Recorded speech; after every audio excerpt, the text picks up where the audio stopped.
Olá, pessoas! Tudo pronto aqui para nossa live de domingo? Se você está me vendo pela primeira vez, meu nome é Vera Mendes, sou uma especialista em tabagismo. Hoje uma live mega especial, eu vou esperar um pouquinho, esperar que o Insta avise vocês que eu já estou aqui a postos. Temos um assunto bem bacana para tratar hoje, né? Um assunto diferente, né? O propósito dessa página é sempre informar, trazer informação, abrir, né? Abrir a cabeça, tratar dos assuntos, esmiuçar os assuntos, trazer entendimento. Esse é o objetivo, é o propósito dessa página, dessa comunidade. Pois bem, o assunto hoje será o que a Bíblia, o que contém na Bíblia a respeito de vícios. Simplificando, vai ser assim. Para tratar desse assunto, eu convidei o Eliseu. Eu vou ler aqui o currículo dele para vocês saberem, né, com quem a gente está falando, saber o preparo dele. O Eliseu, ele é doutor e mestre em teologia pela PUC, né, a Pontifícia Universidade Católica aqui do Paraná. Ele é especialista em exegese, acho que é assim que fala, e teologia bíblica. Bacharel em teologia, ele é professor de teologia bíblica e ele também é funcionário público. E é esposo da minha amiga Irene. Pois bem, eu quero começar falando uma coisa assim. Essa página não tem nenhuma ligação com nenhuma religião, com nenhuma igreja. O nosso propósito aqui, como eu disse no começo, é trazer informação.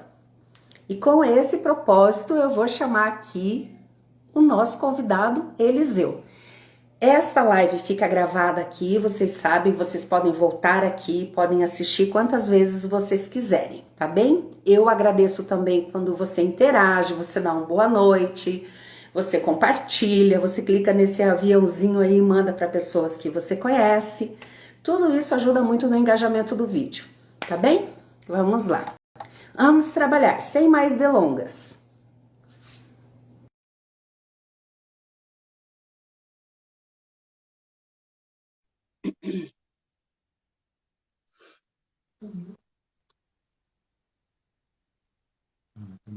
Oi, Alô? Será tá que já tudo escuro. Eu não estou estou? te vendo ainda. Ah, tá. Espera só um minutinho, por gentileza. Eu preciso. Aqui, agora. Ei!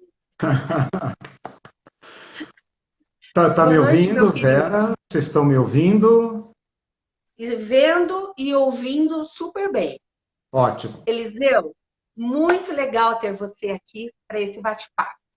Você viu que eu Aham. já apresentei você ali. E tava Agora eu ouvindo. vou lançar uma pergunta para você, logo, direto aos fatos, e o tempo é todo seu. A gente não tem limite de tempo aqui, tá bem? Quem está assistindo, quiser deixar uma pergunta, depois eu faço a pergunta para o Eliseu, tá bem? Ou se ele tá falando ali, ele lê a pergunta também, fica à vontade, tá bom? Eliseu, antes de passar a palavra, é assim, tem muita gente que professa a fé cristã, frequenta uma igreja ou não, enfim, que é evangélico, enfim. E a pessoa, ela tem um vício, a gente vai falar aqui de tabagismo, mas, né, são muitos os vícios aí que as pessoas têm essa luta, e elas se constrangem por conta da fé ou são constrangidas. Uhum. E o que eu quero que você nos diga é o que é a Bíblia, o que é a fonte do cristianismo. O tempo é Legal. todo seu. Seja bem-vindo. Sim. Obrigado, Vera. Parabéns pelo seu programa, pelo seu trabalho. Obrigado pelo convite.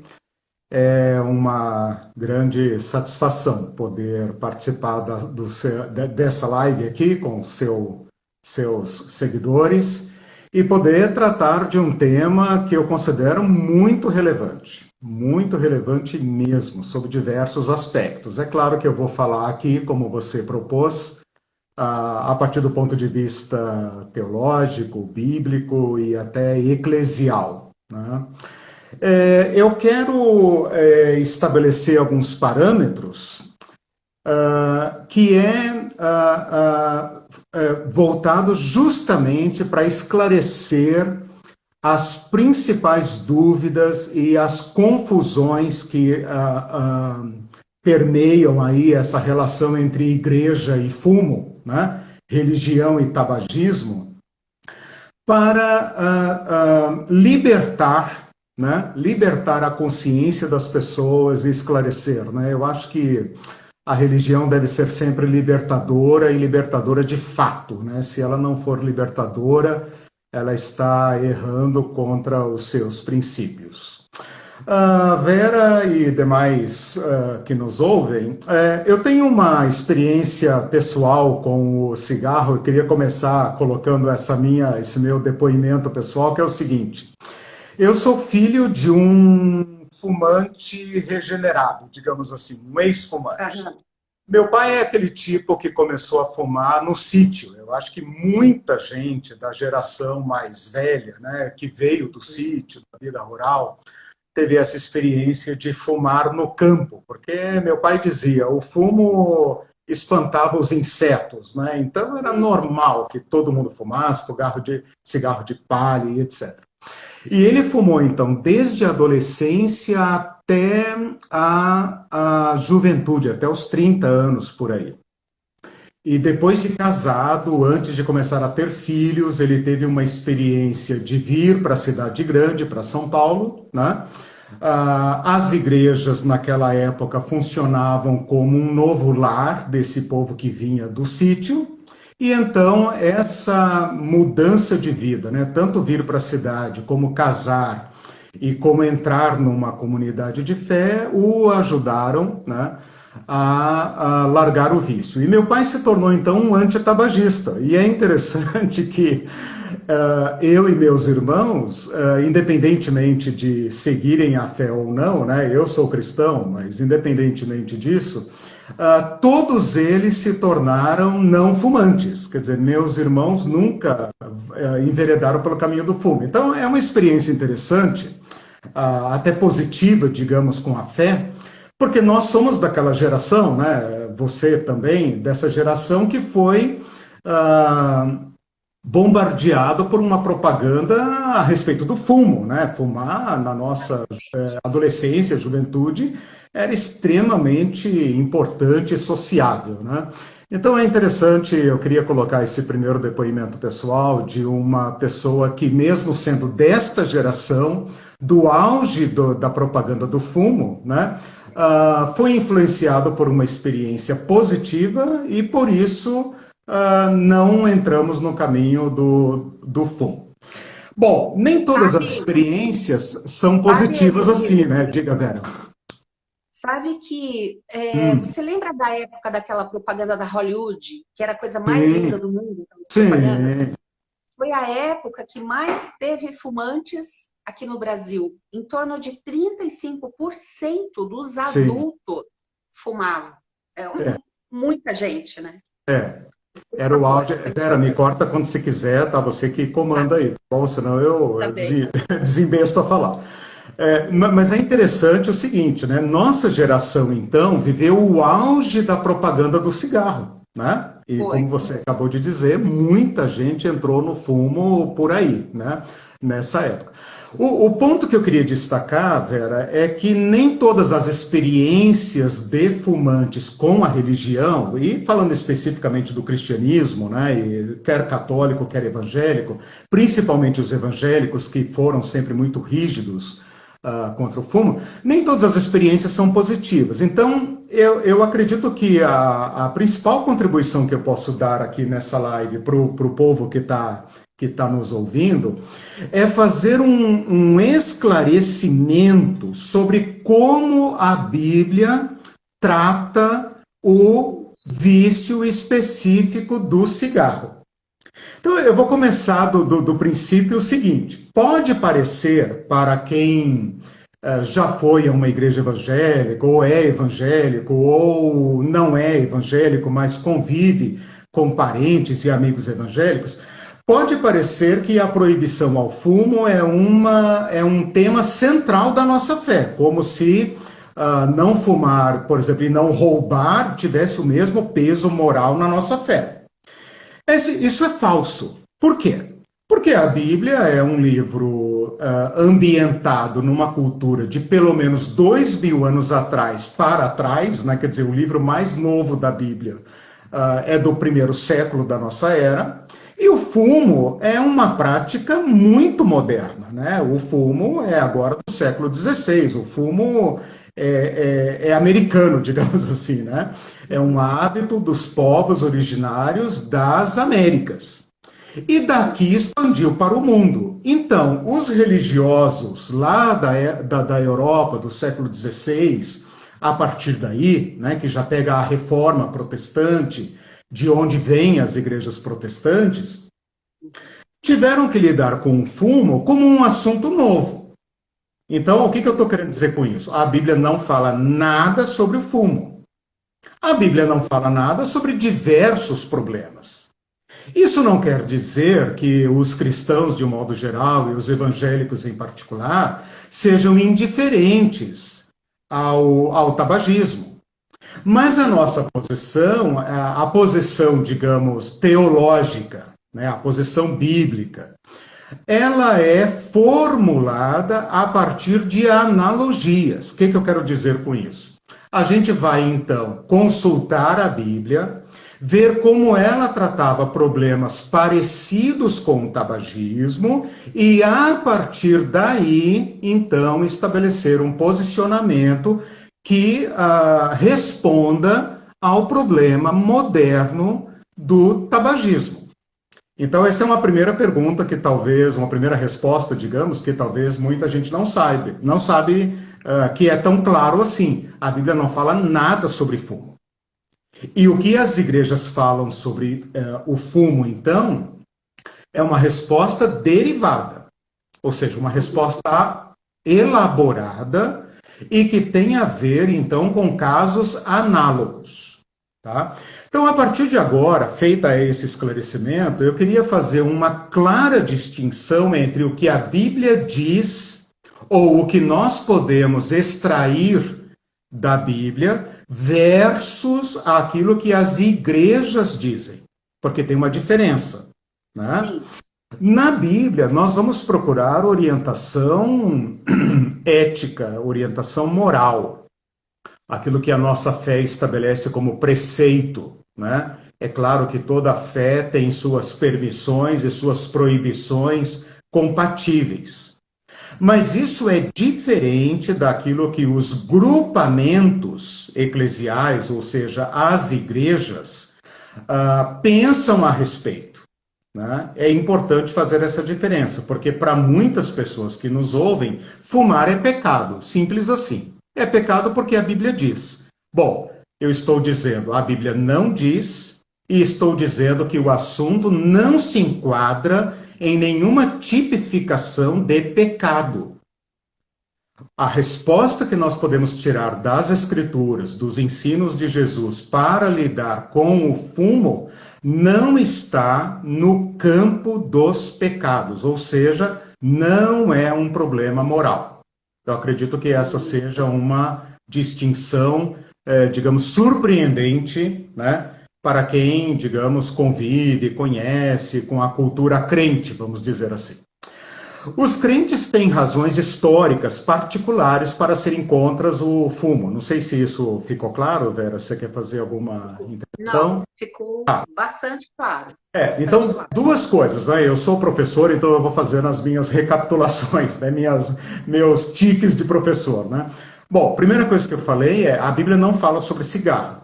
Então, a resposta que nós vamos procurar na Bíblia, que eu vou propor aqui, é uma resposta elaborada, uma resposta derivada de casos análogos. A segunda coisa que eu estou dizendo é que pecado não se inscreve no campo de problemas morais. Então, pode parecer para uma pessoa de fora, para uma pessoa que quer entrar numa igreja evangélica, ou que se sente até ofendido com amigos ou parentes evangélicos, que fumar é uma coisa tão assim do diabo como roubar, por exemplo. Roubar é aquele pecadão assim que ninguém tem dúvida, né? É pecado e é crime, pronto, né? Então ninguém. Eu vou dar um exemplo bem claro, né, para não deixar dúvida. E não é.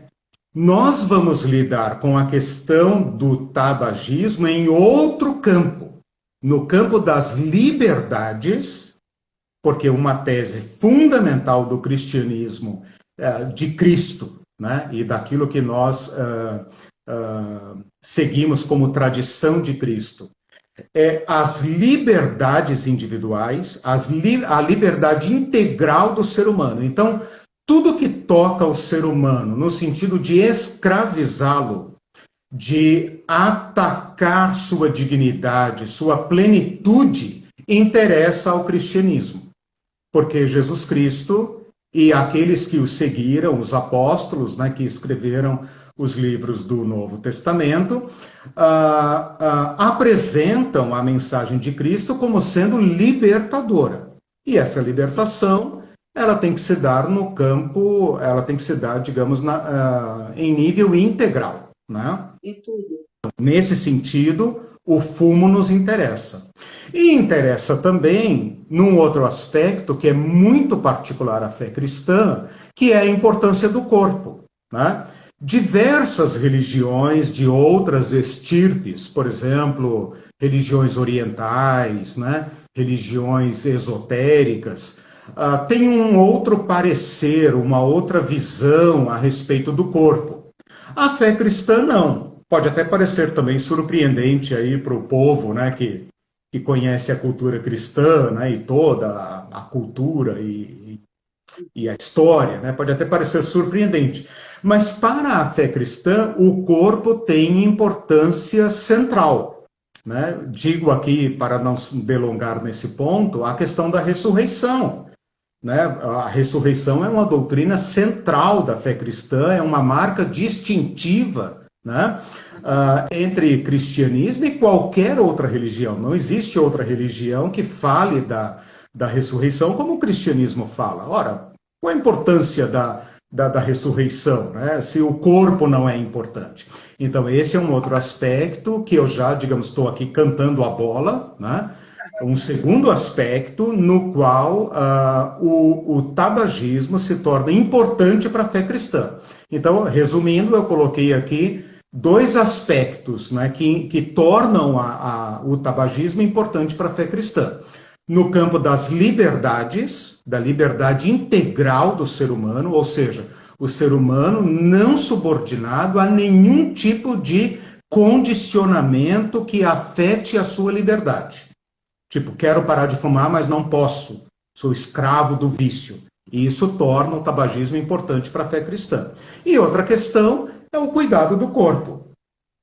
Mas aí nós temos que colocar o fumo, então, veja, se eu estou tirando o fumo do campo do pecado, eu vou colocá-lo no campo dos cuidados com a saúde. E aí entram outros cuidados, né, que os cristãos, digamos, não dão a mesma importância. Então, eu acho que essa minha primeira fala faz uma correção, né, de perspectiva, né, de colocar o fumo no seu devido lugar. Não é um problema moral, não é um problema central à fé cristã, é um problema que foi apresentado pela modernidade, pelos últimos 400, 500 anos de história, especialmente pelo século XX, por causa da propagação, da propaganda, do cinema, da TV, né? E torna, então, o fumo um assunto importante para nós. Não é um assunto indiferente, é um assunto importante. Né? Mas ele está, então, não no campo da moral, está no campo da libertação e no campo do cuidado com o corpo. Eu acho que isso corrige bastante coisa. Não sei se tem, assim, alguma uma pergunta já, algum comentário. De fazer uma observação. Sim. Essa questão do tabagismo não ser uma questão moral é um dos pilares do meu trabalho. Porque quando você associa a o vício, qualquer vício, há uma distorção moral, complica pra caramba. Exato. Complica pra caramba. Então, beleza, é bem isso. A gente vai para o lado a ciência, ela pode resolver algo que não seja moral.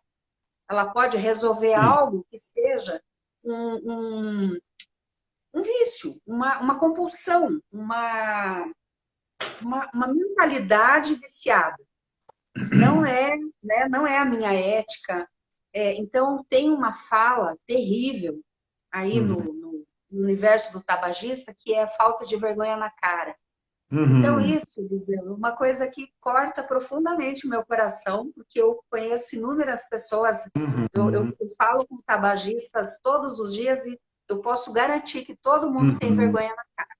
As pessoas fazem o melhor que podem com as suas vidas, estudam, trabalham, cuidam de tudo, creem em Deus, tem, né? Então, já, perfeita essa parte. Legal. Continua. Eu acho legal você falar isso, Vera, pelo seguinte, veja, se a gente tira esse problema do campo da saúde, né, e do campo da liberdade humana e leva para o campo da moral, nós estamos fazendo um trabalho oposto ao da fé cristã, que, como você está dizendo, ao invés de libertar, cria um ônus, né? Cria, digamos, uma barreira entre a pessoa e o divino, entre a pessoa e sua fé, né? E eu sei, né, sendo filho de um fumante regenerado, como eu falei, tendo vivido grande parte da minha vida na igreja, eu sei como essa cultura eclesial, essa cultura religiosa pode ser cruel, né? Como que os cristãos podem fazer deste problema do tabagismo um tropeço, né? Jesus usou muito essa palavra tropeço, para obstaculizar, né, para atrapalhar o caminho de uma pessoa no seu acesso a Cristo, né? Então, tirar esse problema do campo da moral, eu acho que resolve muitas dúvidas, muitos problemas. Por quê? Porque nós podemos nos achegar a Cristo, nós podemos beber da tradição de Cristo, ver o que Cristo tem a propor para a minha libertação, independentemente das contradições que eu trago, né?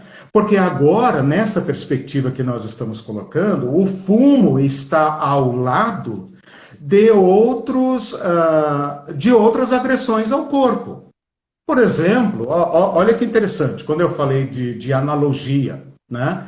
A Bíblia fala expressamente contra a glutonaria. Olha que interessante, né? Ela não fala do fumo, porque o fumo não era um problema existente, mas ela fala, por exemplo, da glutonaria e inscreve a glutonaria entre práticas que os cristãos deveriam abandonar. Por quê? Né? É um problema moral? Não, é um problema de agressão ao corpo, né? Uma pessoa que tem um apetite descontrolado em qualquer área está, de certa forma, agredindo o seu corpo. Então, o fumo foi aí para outro problema, né?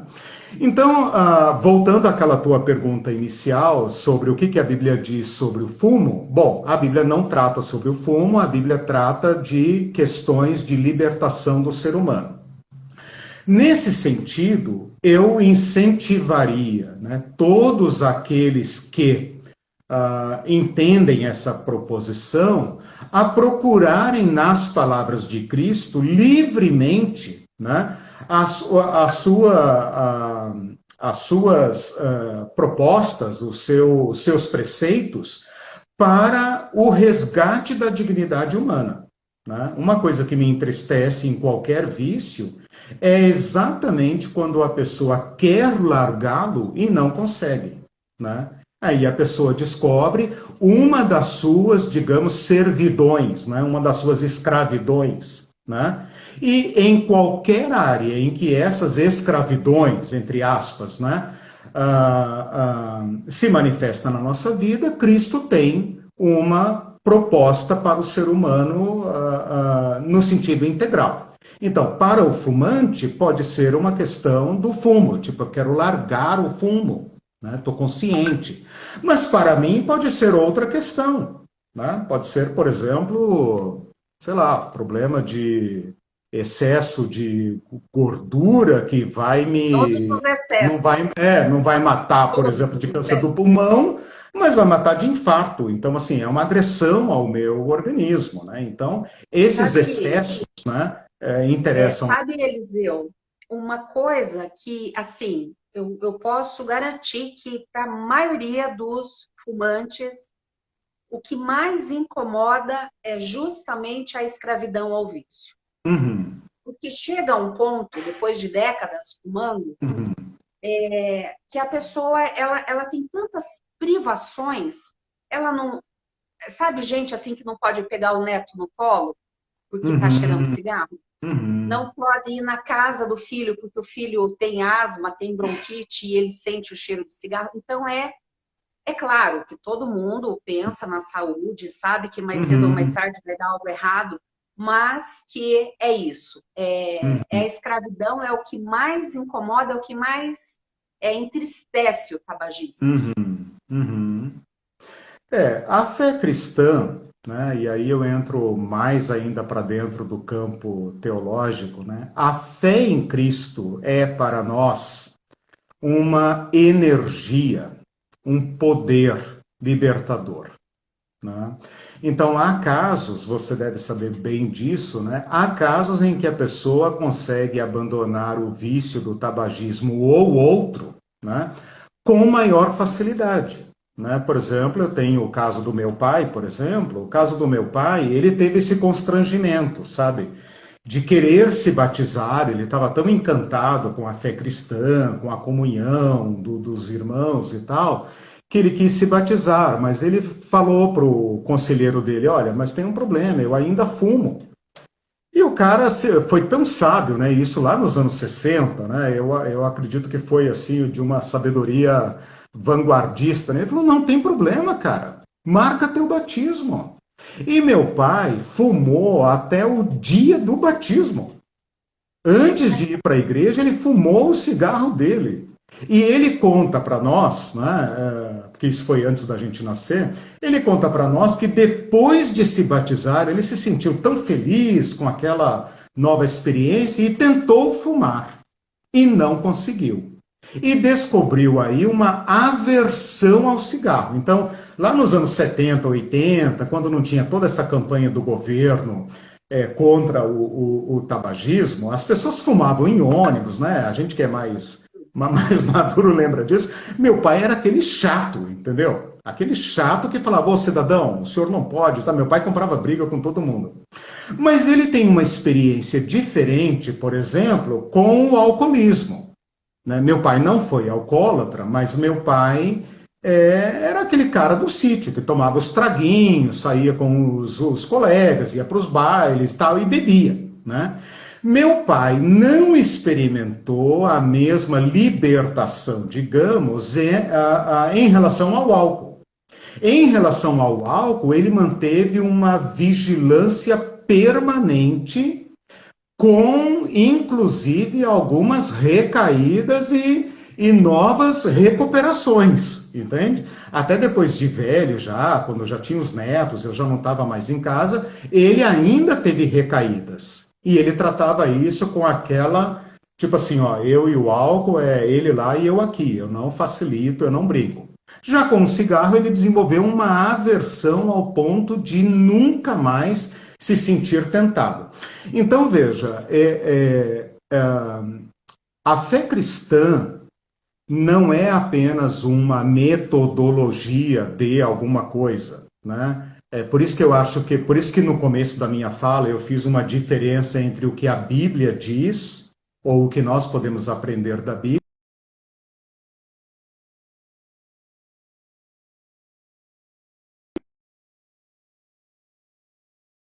nos dá uma energia libertadora, um ambiente, digamos, interno, espiritual, motivador para esta libertação. Mas a ciência não é a mesma para cada pessoa, né? Sim. É importante que as pessoas entendam isso, para que ela própria não trate a questão como moral. Porque senão, o que pode acontecer, digamos, com uma pessoa que quer abandonar o vício do cigarro ou outro e não consiga? É o problema da recaída e o problema grave da consciência. Né? Porque a própria pessoa vai tratar isso como um fracasso pessoal, como um problema com Deus, um problema de, eu não tenho vergonha, né? Como você falou, e isso e aquilo. Então, assim, é importantíssimo esse ponto. Né? Eu estou, talvez assim, gastando tempo nessa questão, porque é importantíssimo que isso seja tratado em outro campo. E que eventuais recaídas, como é possível acontecer no abandono de qualquer vício, né, tratar isto como no conjunto das suas fraquezas pessoais e não como problema moral, né? Então, uma pessoa que fuma pode aproximar-se de Cristo, da igreja, da fé, sem nenhum impedimento. Sem nenhum impedimento. E se ele trava uma batalha contra o vício, faça-o na fé em Jesus Cristo. E se ficar com aquele último cigarro, aquele último, o preferido, né, que a pessoa não abandona, que o faça. Mas nunca torne isso um empecilho para seguir a Jesus Cristo. Isto que eu estou falando agora, dificilmente será ouvido numa igreja. Dificilmente será assumido publicamente numa comunidade de fé, especialmente igrejas evangélicas, por causa da cultura, não por causa da teologia, não por causa de algum preceito de fé. Entende? Então, o cristianismo, por exemplo, tem muito mais a dizer, a condenar, com respeito, por exemplo, ao amor ao dinheiro, que é uma avareza, um dos pecados capitais da fé cristã, do que aquele cidadão que fuma o seu cigarrinho em paz. Isso não significa elogiar ou estimular o vício, mas tirá-lo do campo da moral, do campo espiritual, né? E colocá-lo no campo do crescimento pessoal. Tá? O importante é que a pessoa coma bem, se exercite, não fume, não beba em excesso, durma bem, uma série de coisas, né, Vera, que todos nós temos que continuar crescendo. Né? Sim. Então é importante bater nessa tecla, sabe? Não há nenhum impedimento. Isso eu afirmo categoricamente como alguém que conhece bem a Bíblia. Conheço bem, né? Tenho uma bagagem de longos anos conhecendo esse livro. Não há nenhum impedimento, nenhum obstáculo que impeça uma pessoa fumante de aproximar-se de Cristo, de fazer parte de uma comunidade de fé e de viver como cidadão pleno dentro de uma igreja. Nenhum impedimento. Por quê? Porque não está no campo da moral, nem no campo espiritual. A questão que sempre é falada é a respeito de zelar do nosso corpo, que é o templo do Espírito Santo. Isso. Então, foi isso que você falou, a gente zela, não fumando, tendo uma alimentação regrada, tendo uma vida regrada, na verdade, porque são as opções para a gente cometer excessos são muitas, né, em vários sentidos. Então, eu acredito que esta frase, que é tão falada, o Eliseu, ele fechou esse círculo, porque é uma busca de crescimento pessoal, de autoconhecimento. Uma pessoa, Eliseu, a gente costuma aqui ver jornadas lindas, sabe? De superação, de autoconhecimento, da pessoa resgatar a autoridade sobre a vontade dela, ela resgatar domínio próprio. Esse é o exercício. Esse é o exercício. Eu falo, é lindo parar de fumar. É lindo, pode ser lindo. E sem esse fardo que vai além, né? Porque uma pessoa que fuma, Eliseu, ela naturalmente ela já está ali constrangida, sabe? Ela já prometeu, ela já fez promessas, muitas pessoas. Ah, quando eu casar, quando o filho nascer, quando o neto nascer, e lá vão 40, 50 anos. Então, eu achei fantástico esse ponto de vista, ele ficou muito claro para mim, inclusive eu quero fazer um comentário.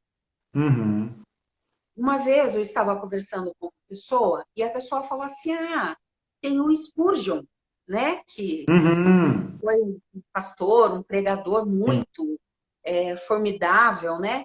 Eu não sei dizer nem de que século que ele era, só sei que foi de muito tempo atrás. E ele escrevia os sermões dele, famosíssimos, tal, cuja introdução do sermão era 40 minutos. A introdução do sermão ao todo dava 2, 3 horas. O príncipe dos pregadores. Isso. E ele escrevia todo aquele conteúdo dele lá, fumando. Né? Fumando cachimbo, acho que era, né? Então, coisa que eu acredito que não dá para comparar. Porque você veja, o meu pai foi fumante, teve câncer do pulmão e tal. Só que isso, Eliseu, há 30 anos atrás, não se falava dos males causados pelo cigarro, não se conhecia. Claro. O termo efizema pulmonar, DPOC, é uma coisa muito recente, como você falou, é de uma história bebê, né, diante de toda a jornada humana. Então, hoje que a gente sabe o quanto faz mal e o quanto, porque interfere em tudo, interfere na circulação, interfere na digestão, no sono, ele torna as pessoas mais depressivas, enfim. E quando a gente tem esse entendimento, que você nos confirmou agora, e quando a gente deixa esse fardo do peso moral e entende isso como uma possibilidade de resolver tecnicamente. Exatamente. Tecnicamente. Abre o caminho, da mesma forma que a alimentação regrada. Hoje em dia resolve como? Tecnicamente. Você entende como que você vai pensar a respeito daquilo, como você vai organizar a tua mente, como você vai reprogramar a tua mente para você dar conta de ser uma pessoa que se exercita com frequência, de ser uma pessoa que tem alimentação regrada. Isso é libertador. Exatamente. E agora você nos diz que nada interfere com a tua fé, com a tua proximidade de Deus, com a tua intimidade com Jesus, com a sua ida ao culto e fazer o que você quiser. Tem uma confusão aí, Vera, você tocou no ponto do Spurgeon, né? Veja, nós evangélicos brasileiros somos quase todos oriundos de um grupo protestante evangélico do sul dos Estados Unidos. E nós herdamos deles esta aversão ao fumo. Então tem uma questão aí muito mais cultural do que teológica. Entende? A maioria dos evangélicos brasileiros, são oriundos dos batistas americanos, dos metodistas, do sul dos Estados Unidos, e os pentecostais, né, que são os grupos, digamos, que mais cresceram no Brasil, são oriundos dessas igrejas aí do sul. Nós herdamos deles essa cultura. Essa cultura tem uma razão de ser. Então, veja, eu acredito, né, você falou aí que hoje nós temos muito mais informação a respeito dos males que o fumo causa na saúde e, em relação aos antigos, né, nossos pais e as gerações passadas. Eu fico feliz com isso porque, nesse aspecto, os evangélicos foram vanguardistas, né? Eu vejo, por exemplo, a luta do meu pai contra o fumo, a propaganda que ele fazia contra o fumo, como um cara à frente do seu tempo em relação agora aos anos 90. Hoje eu acredito que a sociedade está fazendo um cerceamento, né, em torno do fumante que está tornando a vida dele muito difícil, né? Ele não pode fumar em diversos lugares. Então, o cerco em torno do fumante aumentou muito, né?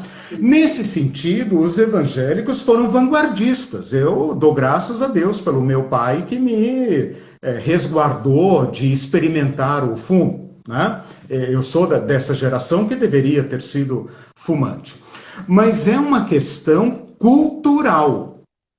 Cultural. Isso é importante saber, porque senão fica parecendo para nós que somos descendentes deles e para todo, digamos, a reputação que os crentes têm no Brasil como um povo que não bebe e não fuma, né? Mas é um traço cultural. E como você bem disse, os cristãos da Europa lidaram com o fumo e com o consumo de álcool, inclusive cerveja e vinho, de uma maneira muito diferente das igrejas brasileiras, né? Isso tem um aspecto bom? Tá, tem um aspecto bom. Os crentes são conhecidos como pessoas que não têm problemas, por exemplo, com alcoolismo. Isso traz muitas vantagens para as famílias, evita gasto com dinheiro, evita doenças, evita conflitos, evita violência, uma série de coisas.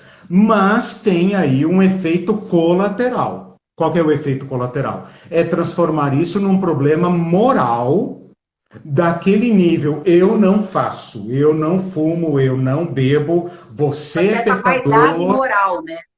Você é pecador, você bebe, você fuma, né? Por exemplo, se alguém vir uma pessoa hoje bebendo uma latinha de cerveja, imediatamente ele faz um diagnóstico moral daquela pessoa.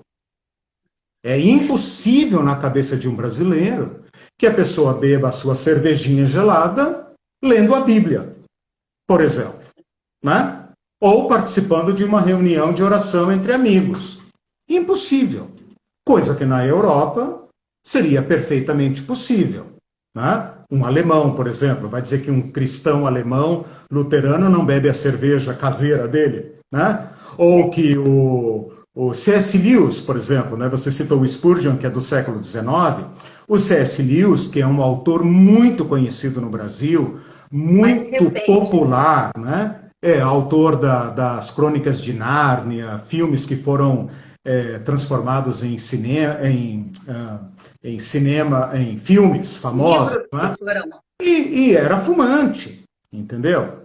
Então, assim, o peso é outro, né? Por isso que é muito importante. Vamos tirar esse assunto do campo espiritual, do campo moral e levá-lo para o campo da liberdade pessoal, como você está dizendo, do bem-estar psicológico, desse resgate, né, de se sentir livre, saudável, né, de estar cuidando bem da sua saúde, de estar, digamos, protelando, né, prováveis doenças, ou que agora, por exemplo, na época da Covid, né, Vera, tendo, digamos, um organismo capaz de se recuperar melhor do que um fumante, né? Ganhando anos de vida, economizando muito dinheiro, né? Então, uma série de benefícios, mas, pelo amor de Deus, né? Tira isso do campo moral, tira isso do campo espiritual. Eu sei que pode ser chocante, né? Mas é perfeitamente possível que uma pessoa tenha uma comunhão firme com Deus, leia as Escrituras, paute a sua vida pelas Escrituras e ao final de um dia fume o seu cigarrinho. Né? Exatamente. Sabe, Deve Marcelo, libertar-se? Deve. Mas tem que tirar deste campo. Sabe por quê, Vera? Quando nós falamos da fé, nós estamos falando da consciência. Quando falamos da consciência, estamos falando de culpa. E a culpa é o bicho. Né? A Bíblia fala que a culpa é o aguilhão do Satã. Entendeu? Se tem algo que escraviza mais do que o cigarro, mais do que o alcoolismo, é a culpa. E as igrejas, as religiões, sabem lidar com a culpa, para o bem ou para o mal. Então é fundamental. Manipular ali. Exatamente, exatamente. E aí nós temos um campo sério. Né? A culpa não é uma mercadoria da religião. Cristo veio para nos libertar completamente disso. Né? E a culpa, Vera, ela pode ter, assim, dependendo da experiência da pessoa, o fato de ela se sentir culpada pode parecer para ela uma certa espiritualidade, entendeu? Tipo, eu tenho que me confessar, eu tenho tal, não sei o quê. A culpa não presta para nada. A culpa é lixo. A culpa não presta para nada. Se nossa consciência nos diz que devemos mudar um certo comportamento, uma certa prática, fazia isso, não faça mais, esta é, digamos, a culpa saudável. Então você busque ajuda, né? Por exemplo, caramba, eu estou sendo fofoqueiro, eu tô fazendo mal, eu estou fazendo isso e tal, preciso mudar. Né? Preciso mudar. Então, busque ajuda para isso. Seja honesto com isso, entendeu? E tal. Mas ficar se martirizando é lixo. Bem isso que eu ia falar. Porque tem gente que se recusa a desconsiderar o tabagismo como um problema espiritual. Uhum. E eu havia pensado justamente nisso. Imagine uma pessoa que é fofoqueira. É aquele tipo que ela não vai dormir sem fazer uma intriga. É um ela tem que colocar uma minhoca na cabeça de alguém, ela tem que fazer um fervo, ela tem que gerar uma treta. Isso é espiritual também, então. Então, mas aí, veja, você está tocando em problemas que são graves. Né? Então, mas e problemas que são tratados... Ou a gente põe tudo num balaio, sim. Ou a gente põe tudo no outro balaio. Isso. Esse é um problema. O fumo, como ele é algo muito visual, né? Ele é muito visual, quer dizer, você vê e sente o cheiro e tal, ele facilmente integra a listinha de proibições de qualquer religião, né? E a vista grossa serve para encampar esses outros problemas. Agora veja uma coisa, Vera, e os demais que nos ouvem, né? A Bíblia trata expressamente destas questões. Ela faz uma condenação severa de alguns hábitos, como, por exemplo, a fofoca, a intriga, né? E não trata com o mesmo peso esses vícios. Olha só. A Bíblia não conhece o fumo, mas ela conhece o álcool. O vinho. A Bíblia tinha, o povo da Bíblia tinha todos os motivos para proibir o álcool. Proibir, como certas religiões fazem. O Islã, por exemplo, proíbe. Alguns grupos cristãos proíbem qualquer consumo de álcool. A Bíblia não o faz. A Bíblia deveria ter feito. A Bíblia conhece a embriaguez, ela condena a embriaguez. Ela não faz uma proibição do consumo do álcool. Ela conhece o alcoolismo, ela condena o comportamento do alcoólatra, mas ela recomenda moderação, a temperança, que é uma questão da liberdade humana. de você crescer na liberdade, coisa que as regras não fazem, é proibido. É proibido, por exemplo, consumir cerveja, proibido, né? As regras fazem isso. As escrituras tratam com liberdade esses temas. Então eu sei que eu falando isso, de repente eu estou até criando um problema, porque, não, mas não pode, não pode. Pois é, eu sei, mas não há um comando nas escrituras proibindo o consumo de álcool. Eu também gostaria que tivesse, mas não tem. Mas tem contra o mexeriqueiro, o fofoqueiro, o que provoca intriga entre os irmãos, a contenda, o amor ao dinheiro, por exemplo, que é tão importante na nossa cultura capitalista, é severamente condenado por Jesus Cristo e pelos apóstolos. Então, esses pesos que nós estamos falando agora, nos ajuda também a colocar a questão nas devidas perspectivas. Por exemplo, o amor ao dinheiro é um impeditivo para a fé cristã. É um problema que nós temos que resolver. O fumo não. Ele é um problema da saúde. Um problema da saúde, essa questão que você falou dos relacionamentos, é o avô que não pode, né, pegar o neto e tal, etc. Problema de saúde, né? Então, isso não é, evidentemente, nenhum elogio ao fumo, nenhum incentivo, muito pelo contrário, mas é colocá-lo na perspectiva correta, porque eu acho que aquele fumante que quer parar de fumar e não consegue, já tem problema suficiente para resolver e não precisa de mais esse fardo, né, Vera? Acho que é mais ou menos nesse sentido, né? Fechadíssimo, fechadíssimo. Eliseu, como é maravilhoso quando nós temos informação, quando nós temos especialistas em assuntos, né? Eu sou muito, nossa, achei muito legal receber você aqui também, assim, bem faceira, como eu costumo dizer aqui para o meu pessoal. Eu sei que toda fala não agrada a todo mundo, a gente não está buscando né, uma concordância de 100%, mas que você está ouvindo aqui, ouça com a cabeça aberta, porque às vezes a gente também é viciado num tipo de pensamento.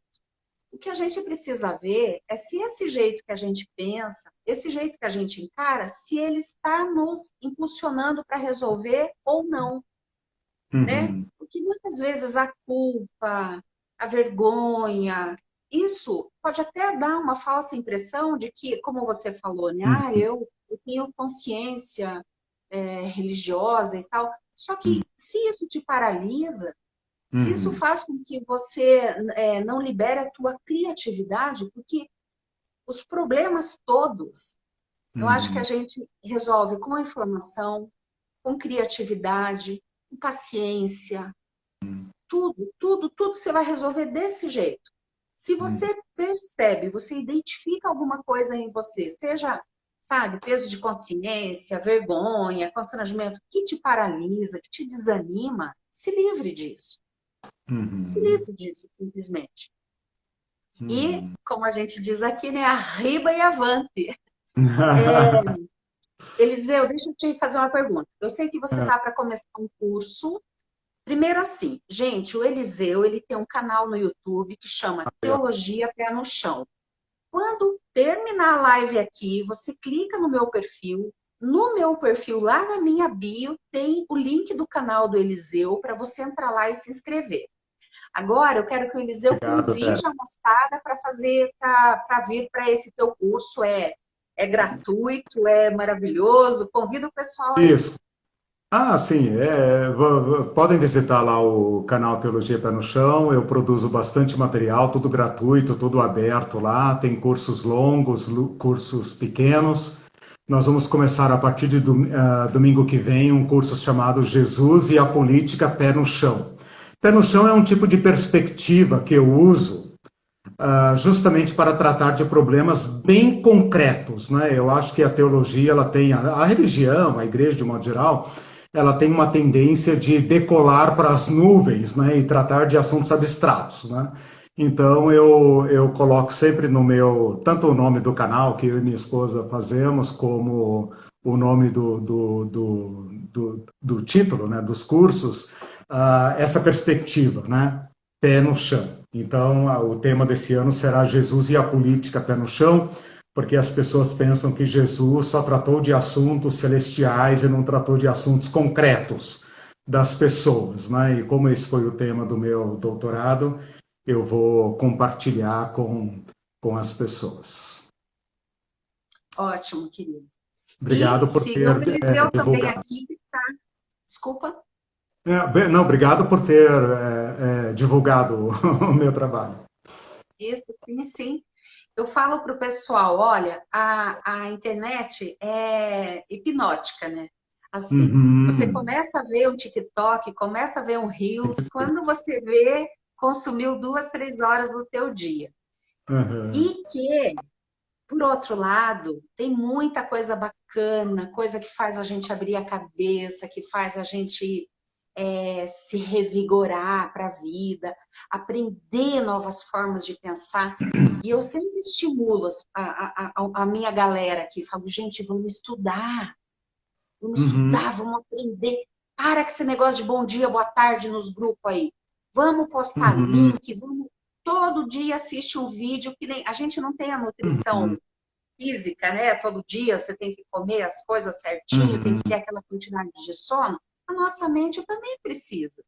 A nossa É. mente precisa dessa dose diária, né, de investimento aí. Uhum, Então, tudo a ver. É a gente estudar, a gente aprender, a gente abrir a nossa cabeça. E eu sempre falo assim, Eliseu, tem alguém nesse momento debruçado em livros, pensando, fazendo uhum, conteúdo, e depois você chega lá e pega prontinho. Pega uhum. prontinho. Muitas E por oportunidades. que não? Tem que ter um investimento diário, diário. Espírito, corpo e mente. É um tripé. E quanto Uhum, mais equilibradinho tá, né, Eliseu? Quanto mais uhum. equilibrado você leva essas 3 áreas da tua vida aí, melhor. Uhum. Eliseu, muita gratidão. Quero deixar um Legal. beijo grandão para a Irene, que eu estou vendo as obras dela aí ao fundo. Aposto que são É, belíssimas. exatamente, o pano de fundo aqui. Ela tá aí, fala para ela vir dar um beijo aqui para nós, para todo mundo ver a belezura dela. Hã? Vem Ela tá cá. aí? Ela tá aqui no apoio logístico. A Irene é uma ex-fumante, viu? Ela é a Oi? fumante da Oi, adolescência, Vera, tudo bem? que também parou. Tudo bem, minha querida? Prazer te Ai, ver. muito bom, muito bom. Gente, o pessoal está perguntando aqui onde é que está o link. Você tem que clicar na minha fotinho, daí vai abrir a minha bio. Beijo, beijo, Irene. Vai abrir a minha bio, daí vai ter o link do canal do Eliseu lá.